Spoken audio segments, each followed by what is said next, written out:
contractors hearing about changes to impact their profession. The government launching another phase of its youth employment program. And tomorrow is election day for the BCPOU.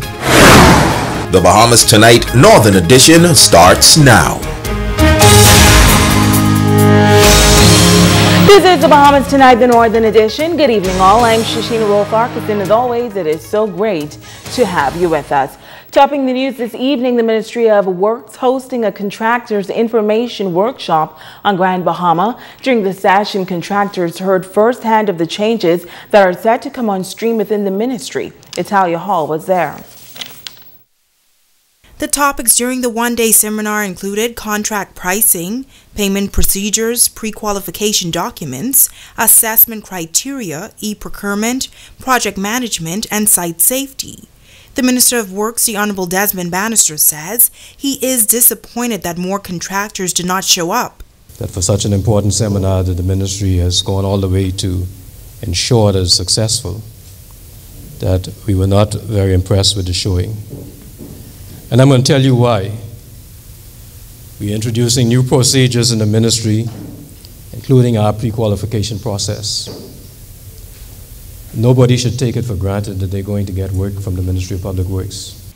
During his presentation, he also noted that many contractors do not use the services of a quantity surveyor and rely on their own experience to calculate their tender prices. Quantity surveyors at my ministry are working towards developing standard unit rates to help you for the majority of line items and scopes of works, and that will be of tremendous assistance to you. He says the ministry is also working along with the Department of Information Technology to update the contractor database and the tendering and payment certificate process.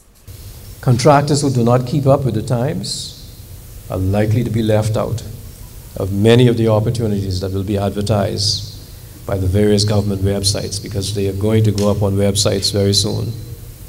Vice President of the Bahamas Contractors Association, Tamika Hanna, says the organization is the governing body that represents contractors across the country. She says there are a lot of benefits, and there are almost 500 contractors registered with the organization in New Providence, but only 20 in Grand Bahama. We are the listing that will be looked at first. Our site is visited daily by people all over the world who are looking into the Bahamas, and we mean well. We are very qualified. We have Bahamians who can do it, and all of them do not live in Nassau. These contractors shared why they decided to be a part of the seminar. I'm a younger contractor, so I think keeping up with what's going on is always important to me, especially when technology is involved. So if the government's looking to move to technology-based, then that's really kind of up the alley for me. I'm a recent licensee of the port, and so I'm hoping to learn a lot about the ways that they do business at the Ministry of Works. It's very important to be a part of this seminar to get information on the construction industry and what is changing in the industry, so we be informed to give quality work. Italia Hall, ZNS Network News. We have an update now on the situation at the Garnet Lavarity Justice Center. Yesterday, workers took part in a sit-out to protest the conditions at the facility. Today, we asked the Minister of Works, the Honorable Desmond Bannister, about these ongoing challenges. Here again is Italia Hall. The employees reportedly staged a protest because of poor, unhealthy working conditions. The minister, the Honorable Desmond Bannister, says he too is concerned about the health of employees of the Justice Center, as well as those who visit. I am advised that there are going to be some measures taken in Grand Bahama for health testing with respect to those persons who work there, to assure them and confirm them that their health has not been impacted by the mold in that building. Now the minister admits that the issues here at the Garnet Lavarity Justice Center is an age-old problem, adding that over the last few years some $2 million has been spent on mold remediation, but he says that was the wrong thing to do. The challenge is that that money was spent without making proper repairs, and you can never do that. We have to get to the basic cause of the mold. So for example, the mold is caused by moisture. And if you have a leaking roof, you have problems with issues like that, then if you don't fix it, it doesn't matter what you do about mold remediation, it's only temporary. we have to be able to fix the problem.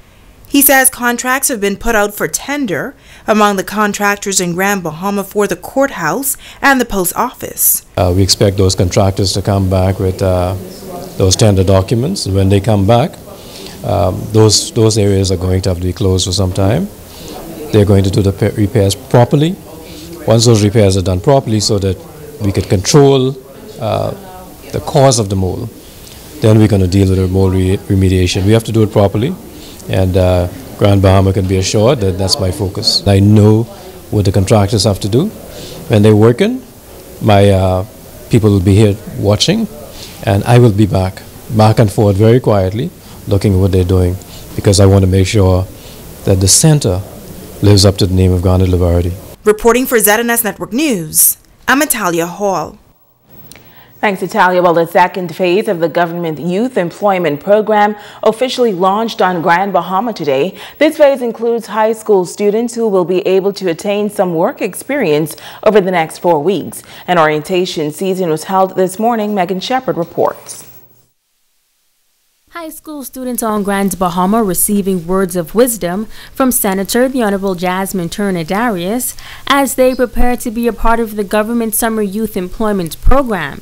The senator reminding the students that the word work is an action verb and that they must be ready to work and ready to win. Talent is never enough, so it's important that you understand you've been given a grand opportunity, and we want you to seize every moment and every day that you are on the job and be ready to work and ready to win. Somebody say ready to work?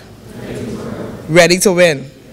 Darius also reminding the youngsters of the importance of being professional, dressing appropriately, communicating effectively, and being on time. She also urged them to have a good attitude and practice good etiquette. While you're on the job, remain humble. Remain humble. Always have a humble attitude. Sometimes your boss may ask you to do something 5 times. Don't roll your eyes. Please don't suck your teeth. If you're asked to change something or do it again, do it with a smile. Yes, sir.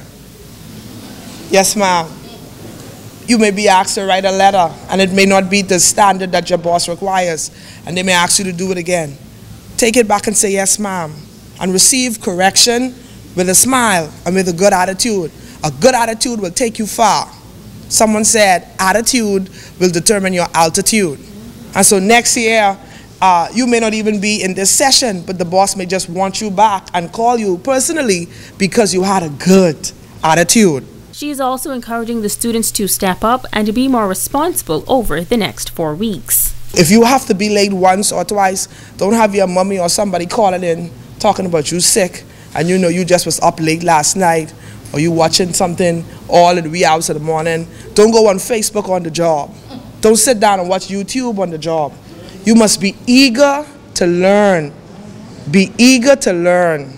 Be eager to put your mind, your soul, and your body to work. Why?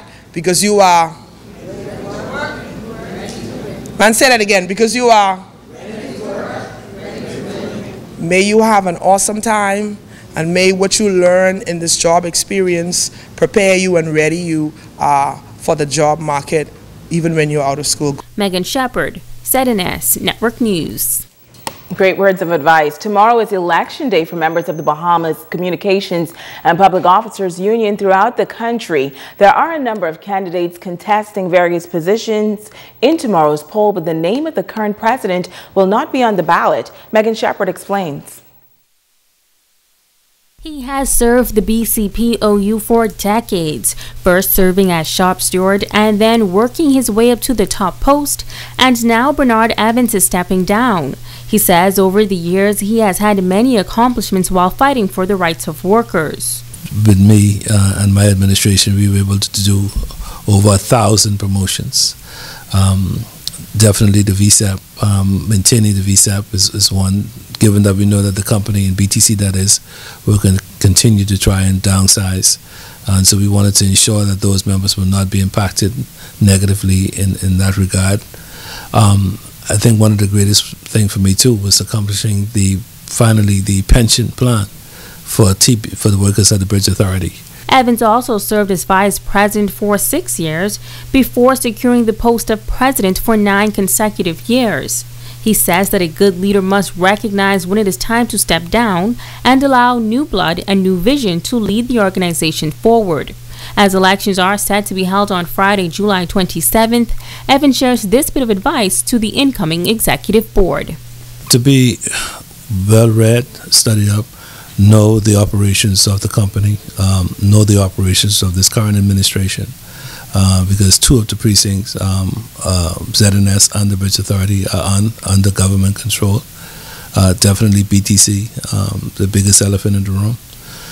We don't know, that's an ever-changing and evolving company. We could continue to see changes happening there. And so to be aware, to continue to engage in your members, to invest in your members, to ensure that they keep themselves trained and well-skilled, multi-skilled, and also to maintain international standards. The veteran unionist says that although he is taking a break from the BCPOU, he will continue to fight for workers in the Bahamas as he currently holds the post of president of the National Congress Trade Union. Ever since you have persons who continue to work in the vineyard and not be satisfied and not be given a fair assessment of their duties and pay, commensurate to what they do, then cause somebody to step up. And unfortunately for me, this is an innate quality, I guess, to always want to stand up and to speak out for those who can't speak for themselves. Evans says he is thankful to all who have supported him over the years. Megan Shepard, ZNS Network News. You're watching the Bahamas Tonight, the Northern Edition. Stay with us. There's more news right after this.